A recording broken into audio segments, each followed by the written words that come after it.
ꯊꯤꯖꯒꯗꯧꯔꯤꯕ ꯁꯩꯔꯦꯡ ꯑꯁꯤꯒꯤ ꯃꯒꯨꯟꯗꯤ ꯈꯜꯂꯨꯔꯒ ꯏꯀꯥꯏꯖꯩ 이티하스 오형라면 텅나파가 이마 이포싱기 까놓고니 꽃니 꾸이랑 마문 행달리 농무기 까감자가 터놓과 텅나 까만 비까글바기마 남기나 자식 마땅 아마기나 말이 텅나파가시 이랑 남김이 가보바 저저바나 자식이 미아이 까링 아시니 사디 코난 마동당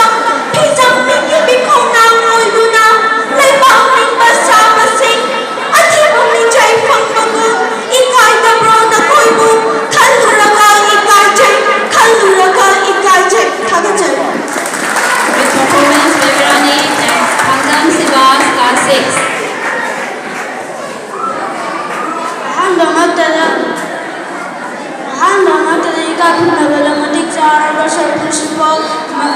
Vice Principal, ꯑꯩꯈꯣꯏꯕꯨ ꯇꯥꯛꯄꯤꯗꯕꯤꯔꯤꯕ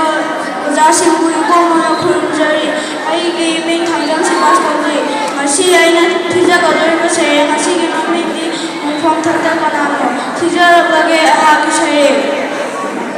ꯅꯤꯡꯕ ꯀꯥꯏꯕ ꯁꯛꯇꯝꯅ ꯁꯝꯂꯥꯡ ꯐꯥꯎꯐꯥꯅ ꯍꯦꯡꯅ ꯀꯠꯇꯨꯅ ꯊꯃꯣꯏ ꯁꯣꯛꯅ ꯀꯧꯔꯤꯕꯤ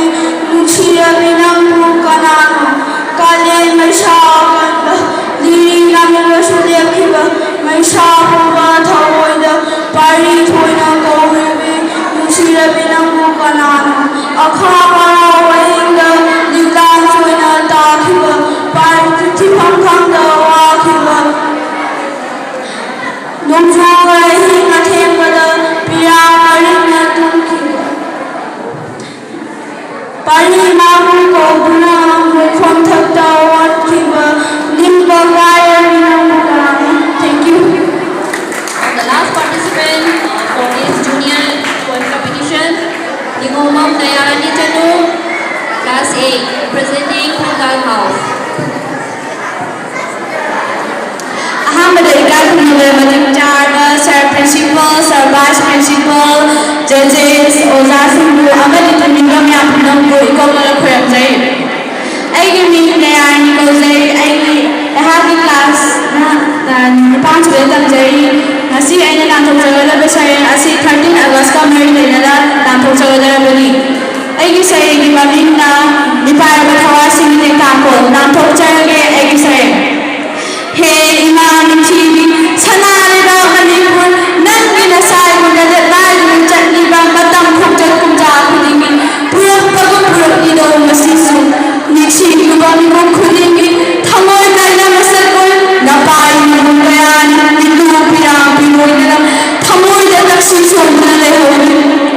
ꯆꯍꯤ ꯀꯨꯝꯖꯥ ꯈꯨꯗꯤꯡꯒꯤ ꯅꯤꯡꯁꯤꯡ ꯄꯥꯂꯝ ꯇꯧꯔꯤꯕ ꯑꯥꯒꯁꯀꯤ ꯇꯥꯡ 16 ꯉꯁꯤꯒꯤ ꯅꯨꯃꯤꯠꯁꯤꯗꯗꯤ ꯃꯩꯇꯩꯒꯤ ꯅꯨꯃꯤꯠ ꯇꯥꯈꯤꯕ ꯂꯥꯏꯕꯛ ꯆꯥꯎꯕ ꯏꯃꯥꯅ ꯑꯔꯨꯕ ꯆꯩꯔꯦꯡ ꯐꯪꯈꯤꯕ ꯃꯄꯥꯒꯤ ꯍꯜꯂꯛꯄ ꯉꯥꯏꯈꯤꯕ ꯀꯌꯥꯝ ꯆꯥꯎꯕ ꯄ꯭ꯔꯤꯊꯤꯕꯤ ꯂꯧꯅꯝ ꯅꯝꯊꯥꯒ ꯂꯥꯡꯒꯣꯜꯆꯅ ꯑꯆꯨꯝꯕ ꯕꯤꯆꯥꯔꯗꯧꯔꯤꯕ ꯂꯥꯏꯕꯛ ꯆꯥꯎꯕ ꯏꯃꯥꯒꯤ ꯏꯟꯖꯦꯜ ꯊꯥꯒ ꯃꯄꯥꯒꯤ ꯅꯤꯡꯊꯦꯝ ꯌꯨꯕ꯭ꯔꯥꯖ ꯇꯤꯀꯦꯟꯗꯔꯤ ꯏꯄꯨ ꯊꯪꯒꯥꯜ ꯖꯦꯅꯔꯦꯜꯕꯨ ꯐꯥꯁꯤꯒꯤ ꯁꯒꯥꯏ ꯊꯛꯇ ꯄꯨꯈꯠꯈꯤ ꯐꯥꯁꯤꯒꯤ ꯁꯒꯥꯏ ꯊꯛꯇ ꯄꯨꯈꯠꯈꯤ ꯍꯦ ꯑꯊꯧꯕ 이마기 머바이 아토이버 닝ꯊꯦꯝ ꯌꯨꯕ꯭ꯔꯥꯖ ꯇꯤꯀꯦꯟꯗꯔꯤ 이부 ꯊꯪꯒꯥꯜ ꯖꯦꯅꯔꯦꯜ ꯅꯈꯣꯏꯕꯨ ꯀꯗꯥꯏꯗ ꯂꯩꯕꯒꯦ ꯏꯃꯥꯅ ꯀꯧꯔꯤꯕꯁꯦ ꯇꯥꯗꯕ 이마ꯅ ꯀꯧꯔꯤꯕꯁꯦ ꯇꯥꯗꯕ ꯑꯃꯨꯛꯇꯗꯤ ꯍꯜꯂꯛꯈꯣꯕ ꯑꯃꯨꯛꯇꯗꯤ ꯍꯜꯂꯛꯈꯣꯕ ꯑꯃꯨꯛꯇꯗꯤ ꯅꯈꯣꯏꯒꯤ ꯅꯄꯥꯝꯕ ꯄꯥꯡꯂꯛꯀꯅꯤ ꯍꯥꯏꯗꯨꯅ ꯉꯥꯛꯆꯪꯕ ꯏꯃꯥ ꯃꯅꯤꯄꯨꯔꯁꯦ ꯉꯁꯤꯗꯤ ꯆꯤꯡꯗꯝ ꯑꯅꯤꯔꯛ ꯇꯧꯕꯒꯤ ꯃꯇꯝ ꯆꯥꯎꯈꯠꯂꯤꯕ ꯍꯩꯄꯨꯡ ꯑꯃꯒꯤ ꯃꯔꯤꯁꯦ ꯅꯈꯣꯏꯒꯤ ꯃꯤꯁꯤꯡ ꯃꯈꯥꯗ ꯃꯨꯊꯠꯍꯧꯁꯤ ꯃꯨꯛꯇꯒꯤ ꯏꯃꯥꯒꯤ ꯁꯛꯇꯝ ꯀꯠꯂꯕ ꯏꯃꯥꯒꯤ ꯃꯃꯤꯡ ꯆꯨꯝꯕ ꯊꯥꯒꯠꯆꯔꯤ ꯁꯤꯗ ꯑꯩꯈꯣꯏꯒꯤ poem competition ꯑꯔꯣꯏꯕ ꯁꯔꯨꯛ ꯌꯧꯔꯛꯄꯁꯤꯗ ꯖꯖꯦꯁꯁꯤꯡꯕꯨ ꯊꯥꯒꯠꯆꯔꯤ ꯑꯃꯗꯤ ꯁꯔꯚꯤꯁ ꯁ꯭ꯇꯥꯐ ꯄꯨꯝꯅꯃꯛꯄꯨ ꯏꯀꯣꯛꯅꯅ ꯈꯨꯔꯨꯝꯖꯔꯤ ꯃꯈꯥ ꯇꯥꯕ ꯄ꯭ꯔꯣꯒ꯭ꯔꯥꯝꯒꯤꯗꯃꯛ ꯃꯦꯝ ꯁꯣꯐꯤꯌꯥ ꯍꯥꯏꯅ ꯀꯧꯁꯤꯟꯖꯔꯤ